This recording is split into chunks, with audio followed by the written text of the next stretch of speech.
Qual foi a última vez que você passou algumas horas sem seu celular, vivenciando somente o momento de tédio, o silêncio, sem nenhum estímulo, naquele verdadeiro sem nada para fazer? Acaba que hoje está cada vez mais difícil viver momentos de tédio, porque o celular virou uma extensão do nosso braço e é muito fácil com que a gente fuja de qualquer momento de desconforto, qualquer momento de silêncio, pegando no celular e começando a rolar as redes sociais. Só que isso tem um problema. O tédio é extremamente importante para a nossa saúde mental e acaba que nós habituamos a fugir dele através do celular. Nesse vídeo eu quero abordar 3 problemáticas, infelizmente, que nós sofremos pela nossa baixa tolerância ao tédio. A primeira problemática é não saber o que quer da vida, não ver sentido na sua vida, porque o tédio é extremamente importante para que a gente consiga fazer momentos de introspecção, consiga refletir. E acaba que as pessoas que têm baixa tolerância ao tédio, elas enfrentam maior esse sentimento de não conseguir saber o que querem fazer. Mais para frente nesse vídeo a gente vai abordar isso com mais calma. O segundo problema é maior ansiedade, depressão e insatisfação com a vida. E a terceira problemática é uma baixa tolerância ao tédio, o que te faz buscar estímulos dopaminérgicos constantes. Nesse vídeo, nós vamos entrar nessas 3 problemáticas e você vai conseguir entender o porquê que isso é um problema, entender sobre o tédio e como que você pode também aumentar seu limiar de tédio. E para a gente começar, é muito importante que você saiba primeiro o que é o tédio. O tédio é quando você não está focado em nada externamente, em nenhum estímulo externo, e com isso o seu cérebro ativa um conjunto de redes chamado de rede de modo padrão, que são diversos conjuntos de redes de circuitos cerebrais que são ativados juntos. E esse circuito de rede, ele tem uma função extremamente importante para a nossa saúde mental, que é de você conseguir fazer introspecção, conseguir reavaliar as memórias do passado que você já vivenciou, autoavaliação, planejamento de futuro e, principalmente, a sua construção de identidade. E por que é tão difícil vivenciar momentos de tédio? O tédio, no seu cérebro, além de ativar esse circuito de rede, que tem uma função extremamente importante, também é característico que você tenha um menor tônus dopaminérgico nos seus circuitos de recompensa, com isso gerando um sentimento de inquietação, de desconforto, fazendo com que você busque mais estímulo. É como se fosse uma balança, e aqui, nesse lado, você tem o sofrimento, que seria, no caso, o tédio, e aqui, nesse lado, você tem o prazer. Quando essa balança ela pendula e ela vai mais para o lado do sofrimento, você precisa buscar algum estímulo de prazer para que ela se reequilibre novamente. E acaba que quando você tem uma baixa tolerância ao tédio, essa balança ela vem muito mais fácil para o lado do sofrimento, para o lado do desconforto, fazendo com que você busque estímulos dopaminérgicos constantes. O ideal seria o quê? Ter um limiar de tédio razoável para que você não vivencie tantos momentos de desconforto, ou que você consiga aprender a lidar também com esses momentos de desconforto e entender que eles são importantes. Até porque o tédio, ele é importante para a sua saúde mental. Acaba que, por ele ser desconfortável, muitas vezes nós associamos ele a algo negativo. Mas não, o tédio é extremamente importante para que a gente consiga ter uma boa saúde mental. Até porque momentos de tédio é que fazem com que nós consigamos pensar nos nossos objetivos de longo prazo, pensar nas coisas que são importantes para a gente. E como eu falei no início do vídeo, existem 3 problemáticas que elas são as principais em quem tem uma baixa tolerância ao tédio. E a gente vai entrar agora em cada uma delas. A primeira é a falta de tédio atrelada a uma vida sem sentido, sem você saber o que você gosta. O tédio é extremamente importante para que você consiga refletir de uma maneira mais profunda sobre como a sua vida está indo, sobre suas ações, fazer uma reflexão de uma maneira ativa sobre as memórias que você vivenciou nos últimos meses, nas últimas semanas, e com isso você consiga, de uma maneira ativa, perceber o que está sendo importante para você, o que você está gostando de fazer, o que está trazendo sentido para você. E acaba que, se você sempre foge dos momentos de tédio, você não consegue fazer reflexões profundas sobre o que está acontecendo. E isso vai em correlato com uma vida sem sentido, uma vida sem conseguir saber o que você gosta, porque dificilmente você vai conseguir saber o que você gosta, o que faz sentido para você, se você não tem momentos de silêncio, se você não tem momentos onde você reflete sobre as situações do seu dia a dia, onde você reflete sobre o que aconteceu no seu trabalho, sobre o que está acontecendo com a sua família, sobre a forma que você está trabalhando, porque é justamente nesses momentos de tédio que ativa aqueles circuitos de rede, é que você consegue voltar para dentro de si e perguntar: quem sou eu? O que eu gosto de fazer?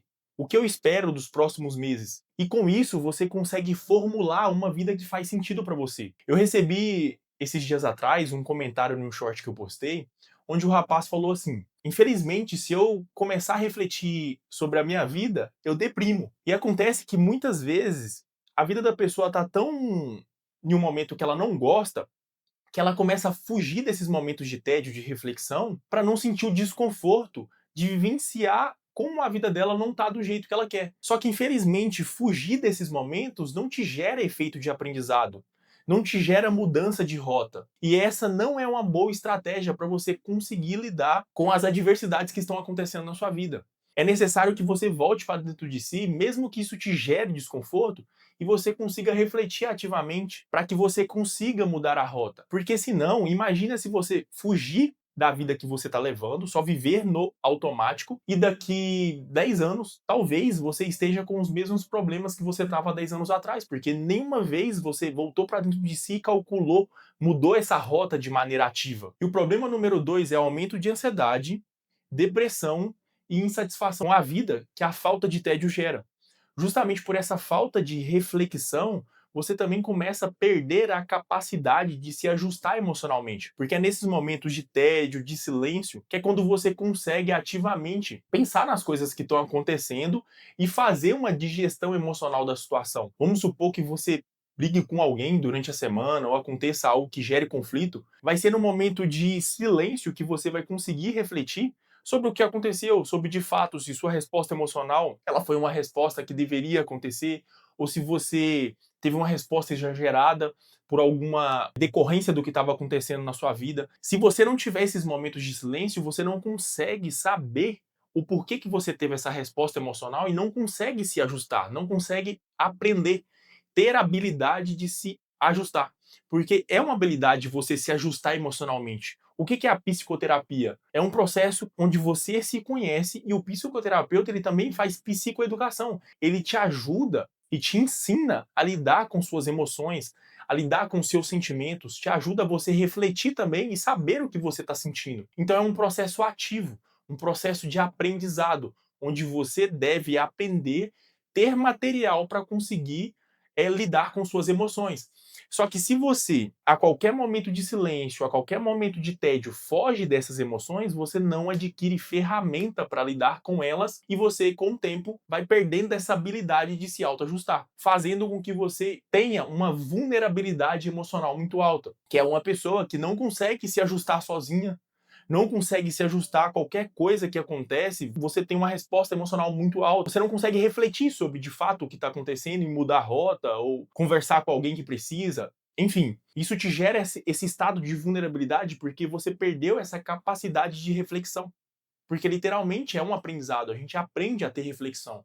A gente aprende a viver a situação, pensar sobre a situação e ter uma estratégia pós-situação. Mas se você passa esses momentos sempre e foge desses momentos, você perde essa habilidade. Além do mais, que fugir do tédio, infelizmente, faz com que você fuja do tédio buscando o estímulo. E aí que entra a problemática número 3, que é justamente o vício atrelado ao fugir do tédio. Porque muitas vezes as pessoas elas acabam fugindo do tédio buscando um estímulo externo. E geralmente esse estímulo é em rede social, é vendo vídeos curtos, é pornografia, consumo de álcool, doce em excesso. Porque você vai sair do tédio buscando algum estímulo que seja prazeroso, que seja recompensador. Até porque o estado de tédio, como a gente falou, é um estágio de baixo tônus dopaminérgico nas suas regiões de recompensa. E aí seu cérebro faz o quê? Motiva seu comportamento a buscar um estímulo que seja dopaminérgico, um estímulo mais prazeroso. E acaba que você acaba adquirindo o comportamento de ter tédio, sentir desconforto, buscar um estímulo prazeroso. E se você começa a fazer isso sempre, isso vai perdendo sensibilidade. E aí você vai precisar de cada vez mais estímulos para conseguir sair desse tédio. Por exemplo, vamos supor que antes Para uma pessoa sair do tédio, ela precisava assistir um filme. Ela tá num momento de tédio, onde ela tá sentindo desconforto ali, e ela começa a assistir um filme. Só que, com o tempo, sempre por ela fazer isso, não pelo fato de assistir o filme, mas pelo fato de ela sair do tédio assistindo o filme, pode ser que o filme não se torne mais prazeroso. Principalmente se não houver reflexão sobre a ação, né? E aí ela começa agora a mexer no celular enquanto ela assiste o filme. E talvez isso aí não seja suficiente com o tempo. Então ela começa a assistir o filme, mexer no celular e ainda comer alguma coisa gostosa, pedir alguma coisa para comer, para que isso preencha aquele estado de inquietação que ela está sentindo. Só que você entende que a tolerância está cada vez menor e com isso ela precisa buscar estímulos cada vez maiores e mais frequentes. Por isso que é muito importante que você ativamente aprenda a lidar com os momentos de tédio e suba a sua tolerância a esses momentos de desconforto de uma maneira ativa, para que você aumente seu grau de tolerância. Lembra daquela balança que eu falei? Você aumentando esse grau de tolerância, ela vai pendular muito menos para o lado de inquietação e sofrimento. E mesmo que ela pendule, que ela vá para esse lado, o seu grau de tolerância a esse desconforto ele está maior. Então você consegue tolerar mais esse desconforto sem que ele pese tanto, sem que ele seja realmente um desconforto ali mesmo. Porque tem algumas pessoas que perderam tanta capacidade de tédio, ó como que eu vejo isso na prática pela minha profissão. Eu sou nutricionista e eu já fiz mais de 5.000 atendimentos. E já tem mais de 5 anos que eu sou nutricionista. E eu percebo que cada vez mais as pessoas estão mexendo no celular durante a consulta. Qualquer momento de silêncio, a pessoa preenche pegando o celular e mexendo. E para eu trazer ela de novo para consulta, muitas vezes eu preciso de uns 2 minutos, porque eu falo que a pessoa ela tá imersa no mundo ali, talvez em uma rede social, no Instagram, ela tá imersa em outra coisa. E quando eu faço uma pergunta sobre a rotina dela, você come isso daqui tal horário? Ela demora, tipo assim, uns 30 segundos para responder e eu vejo que demora uns 2 minutos para ela voltar ao engajamento ali na consulta. Só que aí se eu faço o silêncio, porque eu tô anotando alguma coisa ou fazendo alguma coisa na prescrição, a pessoa volta a mexer no celular de novo. E muitas vezes são pessoas que ficaram numa lista de espera para ter minha consulta. Ficaram numa lista ali onde ela esperou 2 meses, então automaticamente aumenta o valor percebido da consulta, né? A pessoa ficou 2 meses esperando, pô. Muitas vezes um ticket alto de consulta e mesmo assim ela não valoriza aquele momento. Mas não é porque ela não valoriza aquele momento.